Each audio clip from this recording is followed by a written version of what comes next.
Bom, então tá aí dado o recado, tem mais mensagens chegando, mas a gente vai ter que responder por e-mail, né? Ou então você manda seu contato que a gente liga e conversa sobre a sua dúvida, porque agora nós vamos assistir um vídeo do Congresso do CONECEF, dos empregados da Caixa, e em seguida a gente vem com os companheiros da Caixa para fazer o debate sobre as reivindicações, aquilo que foi aprovado no Congresso da Caixa, que também é importante e a gente tem chamado, já tem questões que estão chegando aqui, e em seguida a gente vai vir para o debate do CONECEF.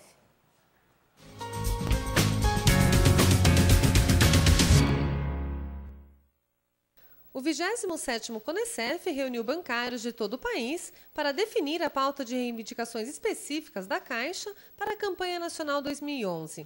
Entre os eixos definidos estão isonomia de direitos entre novos e antigos, jornada de 6 horas para todos sem redução de salário, recomposição do poder de compra dos salários, pagamento de tickets e cesta alimentação para aposentados e pensionistas, contratação de mais funcionários, fim da discriminação aos empregados que não soldaram o REG-Replan.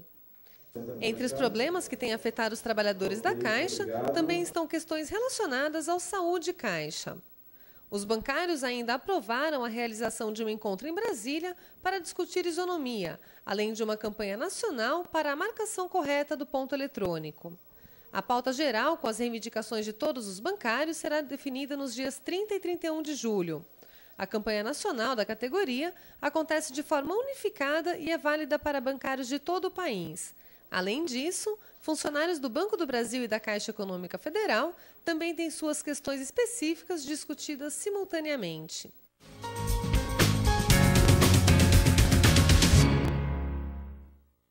Nós estamos de volta aqui no Momento Bancário em Debate e dessa vez para conversarmos a respeito das reivindicações dos bancários da Caixa para a campanha específica. A gente está aqui com a presença do Eduardo Medrado, que é empregado da Caixa, dirigente sindical aqui do sindicato. Boa noite, Eduardo. Boa noite, Ju. Boa noite, bancários. E também estamos com a presença aqui do Rafael de Castro, que é empregado da Caixa e agora eleito dirigente sindical aqui dos Sindicatos Bancários de São Paulo, Osasco e região. Boa noite, Rafael. Obrigado pelo convite, Giovana. Boa noite a todos e todas. Bom, eu queria que vocês, perguntei para o pessoal do Banco do Brasil, vou fazer a mesma pergunta para vocês. O que vocês acham que alguns itens que foram relevantes, são importantes, que foram aprovados, discutido e aprovado no CONECEF, e que os bancários falam mesmo, cobram mesmo no dia a dia, né? Começa aqui pelo Eduardo. Ju, um debate muito recorrente nas edições do CONECEF, e esse ano não foi diferente, que é a recomposição do poder de compra dos salários. A estratégia da campanha salarial do ano passado de valorização do piso teve um reflexo muito positivo em toda a tabela do PCS. Uma vez que você reajusta, mexe no piso, você acaba mexendo em todas as referências e isso representa um aumento no seu poder de compra, uma recuperação do seu poder de compra. Esse item ele apareceu com muita força, né, da necessidade da recuperação do poder de compra dos bancários. A contratação de mais empregados é um item recorrente também. A Caixa aumentou nos últimos anos o seu papel social, a sua atuação na sociedade e se faz necessário a contratação de mais gente para poder absorver essa demanda social que tem na Caixa. Os programas sociais como Minha Casa Minha Vida, Bolsa Família, PIS, que são administrados pela Caixa Econômica, demandam a contratação de mais gente. Aumentou o volume de serviço. Sim. A gente vê por todos os programas, o Minha Casa Minha Vida, né, o aumento do financiamento imobiliário, o aumento do crédito, né, e isso aumenta trabalho para os empregados. Sim, e a gente não pode esquecer... esquecer... A Caixa, em contrapartida, em vez de aumentar o número de funcionários, ela está reduzindo o número, em tese, né, reduzindo o número de horas extras, porque em tese ela reduz o valor, mas o que a gente vê no dia a dia é que tem um monte de gente que está fazendo, vários empregados fazendo hora extra sem registrar o ponto, fora do ponto, né? Exatamente. E não vai receber, e não está registrando a jornada, que também é outro absurdo. Sim. E isso também estava no debate, na ampliação do quadro ajuda a resolver esses problemas. Sim, você diminui a necessidade do empregado fazer hora extra. Esse já é um ponto. O fato dele fazer hora extra e não marcar, ele se prejudica e ele prejudica o movimento, uma vez que mascara a falta de empregados. Porque aí ele sofre e acaba sofrendo sozinho, porque falta empregado, existe uma demanda de serviço, um excesso de trabalho que ele acaba tendo que arcar com isso, fazendo hora extra sem registrar. Então ele não recebe pela hora extra que fez. Mas aí eu queria fazer um chamado para os empregados da Caixa que estão assistindo a gente e que também comente com os outros. Tem que denunciar, porque a gente tem que saber quais são as agências, as unidades que os bancários estão fazendo hora extra sem registrar o ponto. Porque nós vamos começar a colocar na folha bancária cada unidade, o nome da unidade que o bancário está fazendo isso. Não vamos colocar o nome dos bancários, vamos falar assim, olha, agência tal, o bancário está trabalhando de graça, né? Tem trabalho gratuito. Na área meio tal, tem trabalho gratuito. Porque é um absurdo um negócio desse. Trabalho de graça, gratuito, é um absurdo. Entendeu? E a Caixa, em vez de aumentar o número de empregados, como foi discutido lá no CONECEF, ela fica reduzindo o número de horas extras. Tem sentido. Sem reduzir, né, o volume de trabalho. Porque você pode reduzir o número de horas extras, aumentando o quadro, né? E a demanda de trabalho por conta desses programas aumentou demais. Então, o clima hoje nas agências é um clima assim, de muita incerteza, de muita insegurança, de muita pressão para você ter que dar conta de uma demanda que aumentou e olhar para o colega do lado e não existir esse colega do lado. Você tem uma mesa vazia ou nem tem a mesa. Você tem apenas clientes e mais clientes à sua frente para ter que atender. E tem que atender. Rafael, você, que ponto importante você acha que foi discutido no Congresso da Caixa, no CONECEF, que está sendo falado pelos bancários nos locais de trabalho? Bom, Giovândia, não só pela discussão no Congresso, mas já é um trabalho que antecede o Congresso, que é o nosso trabalho de visita às unidades, de debate com os bancários. E até esse gancho da falta de empregados, que se fala da pressão, dessa sensação de segurança, né, como bancários que somos, eu acho que um dos grandes fatores hoje de problemas dentro da Caixa é a questão da assédio moral, que cresce a cada dia, a cada medida, a cada normativa baixada pela direção da empresa, como essa das horas extras, né? E a preocupação é enorme dos empregados que estão adoecendo, é evidente o número de empregados que estão sendo afastados por doenças. Hoje na Caixa a gente já tem um quadro onde a Léria Dort está chegando a ser superada por doenças de trauma psicológico. Né? Então, é uma questão que nós temos que nos preocupar enquanto categoria mesmo e combater isso de todas as formas. No primeiro bloco, eu falei do resultado da consulta e as metas abusivas e o assédio moral. As metas abusivas bastante apontado como bancário como problema, seguido depois do assédio moral. Mas a gente vê, quando a gente vai olhar por banco a consulta, a gente vê que no Banco do Brasil, na Caixa Econômica Federal, não é diferente. Aliás, às vezes até maior do que essa média. Por exemplo, esses dias eu estava conversando com empregados da Caixa da área comercial, e eles estavam falando, área gerencial, e eles estavam falando que as metas estão altíssimas na Caixa, né, estão abusivas mesmo, que eles têm que sair até fora da região para conseguir atingir essas metas, está sendo muito difícil. E o assédio vem porque vem a cobrança depois. Você não atingiu a meta, você tem que atingir a meta, você, né, a unidade está ruim. Enfim, isso aí é um cenário muito comum na Caixa. Então, quando você está falando que foi apontado e aprovado, apontado, discutido e aprovado no CONECEF, que tem que acabar com assédio como forma de gestão na Caixa, eu acho isso fundamental. Assim, a gente assinou o acordo com a Caixa. A Caixa se comprometeu a acabar com assédio, porque o acordo era isso, né? Ela se comprometendo a acabar com assédio moral. E a Caixa, a gente está avaliando os acordos com os bancos que assinaram, e a Caixa não está levando esse acordo a sério como ela deveria levar e como ela se comprometeu, porque ela assinou, né? Ela deveria levar o acordo a sério, ela tem que levar o acordo a sério, e a gente está vendo que o assédio moral, em muitas superintendências, é utilizado como forma de gestão. Eu te pressiono, te assedio, te ameaço de descomissionamento, né? E aí a gente entra num outro ponto, que é a questão do descomissionamento. Vocês também discutiram isso no Congresso? Também foi discutido, né? E essa questão do assédio como ferramenta de gestão é isso que tu colocou, né, Giovândia? Ele está proliferado, isso está tomando um caráter que a gente tem que combater, os empregados têm que estar unidos tem que ter aqui no sindicato a sua referência para nos procurar, para ajudar no combate e não deixar isso crescer dentro da Caixa. E uma das medidas para combater esse tipo de prática foi retirada pelos empregados presentes no Congresso aqui de todo o Brasil, né, como você já adiantou, que é a criação de critérios não subjetivos para descomissionar os empregados dentro da Caixa Econômica. Porque essa ferramenta de gestão que é o assédio moral, ela se dá dessa forma. Se colocam metas absurdas, não há estrutura dentro da agência, não há sistema, não há empregados e, por uma ferramenta de gestão propriamente dita, se tira a função de gerentes, se tira a função de supervisores, de assistentes e se usa o medo, a ameaça para fazer o bancário trabalhar cada vez mais, trabalhar sem bater o ponto, como o Eduardo está dizendo. Quer dizer, todos os problemas ali dentro do ambiente de trabalho, de conflitos ali no ambiente de trabalho, acabam nascendo mesmo dessa falta de estrutura que a Caixa está tendo e a cobrança que está vindo em cima, como se a gente tivesse dentro do nosso banco toda a capacidade de suportar essas demandas todas que nós estamos tendo hoje, esse crescimento que a Caixa tem tido perante a sociedade, e na verdade nós não temos ferramentas, não temos empregados, não temos, né, tido a resposta devida da empresa para auxiliar a gente no crescimento da Caixa Econômica, como a gente entende que ela tem de ter. Em relação ao saúde caixa, o que vocês discutiram, Edu? Olha, saúde caixa, Ju, foi discutida a questão do superávit. É um plano que, na sua origem, da concepção, é um plano que não é para dar prejuízo, também não visa lucro. E devido ao período de contingenciamento que teve de saúde caixa de 2005 a 2007, onde não foram efetuados os descontos no holerite dos usuários, as pessoas que utilizavam, a questão de sistema, problema com a processadora de dados, nesse período ficou muito obscuro o quanto arrecadou, o quanto que ele acumulou, e agora os empregados passaram a ter acesso a alguns números e esses números são assim alarmantes.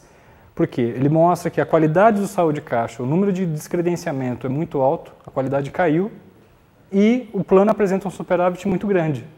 Um montante de dinheiro, uma soma de dinheiro muito grande, sem a contrapartida na melhora do plano. Então, no grupo que discutiu saúde, foram discutidas formas de você aplicar melhor esses recursos, fazer com que esse recurso seja destinado para a melhoria do plano, aumentando a sua rede de credenciamento, tendo o Conselho de Usuários um caráter deliberativo, onde os usuários do plano possam, de fato, ajudar na condução da gestão desse plano, para melhorar. E aí você teria a participação do empregado em algo que é dele, que ele paga. Não é uma benesse que a Caixa oferece. Interessa diretamente a ele, que ele que usa. Né? Ele usa, ele paga para aquilo, e é um plano que está, como eu falei, está com dinheiro acumulado, parado e sem destinação. E com problemas. E o plano com problemas, infelizmente com problemas. Muito bem, isso é um ponto importante. Rafael, em relação ao FUNCEF? Tem 2 pontos que foram levantados, né, que a gente entende como principais, e aí também, só fazer um resgate, eu acho que a gente tem canais hoje dentro da Caixa que a gente conquistou, que foi da eleição de representantes nossos em grandes instâncias aí, tanto no Saúde Caixa com o Conselho de Usuários, quanto na FUNCEF. Hoje nós temos diretores, diretoras, conselheiros e conselheiras eleitas pelo voto do empregado, do participante. FUNCEF não tinha, né? Não tinha. É uma conquista recente do movimento, né? E em cima disso, a principal reivindicação do CONECEF, sai como eixo principal nosso isso, é pedido pelo fim do voto de Minerva na FUNCEF. Por quê? Se faz um trabalho hercúleo, né, os nossos representantes têm demandas ali que eles passam horas estudando, passam horas se dedicando para defender nossas causas, e por pura questão de a quem servir, o interesse lá de quem está indicado, porque é paritário, nós temos 3, por exemplo, na diretoria... verdade, da mesma forma que o plano de saúde é dirigido para os empregados, o plano de previdência também, né? E Sim. São recursos também dos empregados, mesmo que a Caixa aporta, é para os empregados, para garantir a aposentadoria. É justo que os empregados tenham um peso igual, e não que a Caixa tem o peso do voto de Minerva. Que hoje a dizer, composição... não vai ser isso, vai ser assim. O voto de desempate é da Caixa e, numa questão polêmica, infelizmente, a gente entra derrotado, porque sabe que se empatar 3-3... O interesse é do patrão, ele tem o voto da Minerva. Que eles são 3 diretores nossos, eleitos por nós, empregados, e 3 diretores... É fundamental para democratizar, porque a gente sabe, lembra da época em que os fundos de pensão A gente viu, por exemplo, da Previ, a própria FUNCEF, quando eram geridos sem a participação dos trabalhadores e quando a gente não tinha condição nem de falar em que investimentos. Por exemplo, Sauípe, né? A Previ investiu em várias, era deficitária, investiu em fez vários investimentos no interesse do governo Fernando Henrique e que prejudicava a aposentadoria do trabalhador. Não pode pôr em risco. Por isso que é tão fundamental que tenha democracia na gestão dos fundos com a participação dos principais interessados, né? Isso dá transparência, né? E o crescimento dos fundos, tanto a Previ quanto a FUNCEF nos últimos anos, mostra como é acertada a ideia de você colocar os empregados, que são os principais beneficiados por esses planos, na gestão também, né? Isso é muito acertado. Agora, para a gente finalizar, eu queria que cada um de vocês falasse sobre um ponto e já fizesse suas considerações finais. Algo que não foi dito ainda, importante aqui para os empregados da Caixa. Tem algumas questões, algumas foram respondidas pela exposição de vocês, então a gente não vai ler, e tem questões que ainda não foram respondidas, mas que eu vou deixar o e-mail, né, do bancário, da bancária, que não dá para saber, para vocês entrarem em contato e responderem também. Está falando aqui basicamente do piso, né, do técnico bancário, situação do técnico bancário, que entrou na época como técnico bancário novo, era diferente, né? Tinha um PCS diferente, ainda tem diferenças, e ele fala assim, que o piso é baixo, e a gente já falou que o piso é baixo mesmo, a gente vem lutando para aumentar o valor do piso. O ano passado nós tivemos um reajuste maior, um reajuste diferenciado no piso, tanto da categoria geral, quanto na Caixa e no Banco do Brasil. Os empregados da Caixa tiveram um reajuste de 12,79 no piso, e a nossa luta tem que ser para continuar aumentando. Ele faz algumas propostas aqui que nós vamos avaliar, mas vamos colocar também na mesa, que é a reivindicação de aumentar o piso da categoria. Muito bem, quem começa? Edu? Só para resgatar essa questão do piso, só lembrando que hoje o nosso piso já foi o nosso teto. Quando foi inventado o cargo de técnico bancário, o salário de ingresso na Caixa era R$ 800. E após 30 anos de serviços prestados, ele chegaria ao limite estratosférico de 1.600, 1.672. Hoje ele entra com um salário de 1.600, após 90 dias ele passa... 1.637. Exatamente. Então, o que hoje é piso, outrora já foi teto. Já é uma luta do foi uma conquista da luta pela isonomia, né? Essa foi uma das conquistas, foi a unificação do PCS. Que é o que o Eduardo está falando, aquilo que era piso, né? Aquilo que era teto vira hoje o piso. E a gente tem que continuar lutando, sim, para aumentar mesmo os direitos dos trabalhadores e aumentar esse piso. Edu, terminou sua consideração? Não, é só dizer assim, a cada ano a gente trava batalhas importantes, obtém sucessos, obtém avanços, mas é importante dizer para o bancário, deixar a mensagem para o bancário, que todos os problemas que a categoria possui não será em uma greve que a gente vai conseguir resolver todos. É importante a gente ter essa noção do acúmulo, do avanço, de ano a ano a gente conquistar algo mais e ir agregando.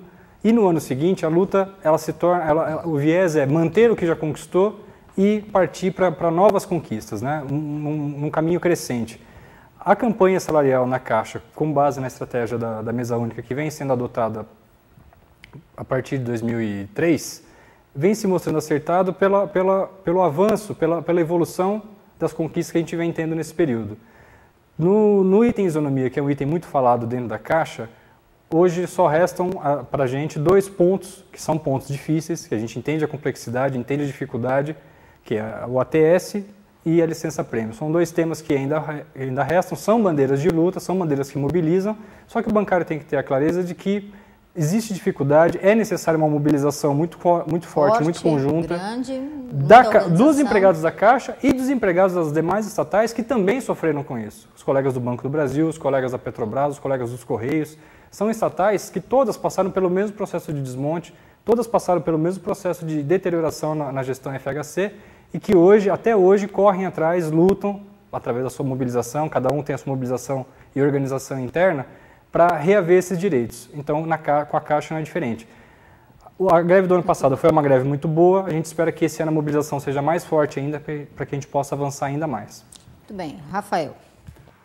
Bom, gente, a campanha desse ano, né, como a gente sempre fala, ela anuncia-se aí com muitos itens para a gente reivindicar, nós temos bastante itens para avançar, mas nada disso vai ser feito sem que haja a unidade dos empregados de todos os bancos dentro da Caixa, né? Como disse aqui anteriormente no debate o colega do BB, o nosso inimigo não está dentro da agência, não está dentro do nosso departamento. Nosso inimigo está lá na matriz do banco, está na direção do banco, entendeu? E é esse que a gente vai fazer a queda de braço.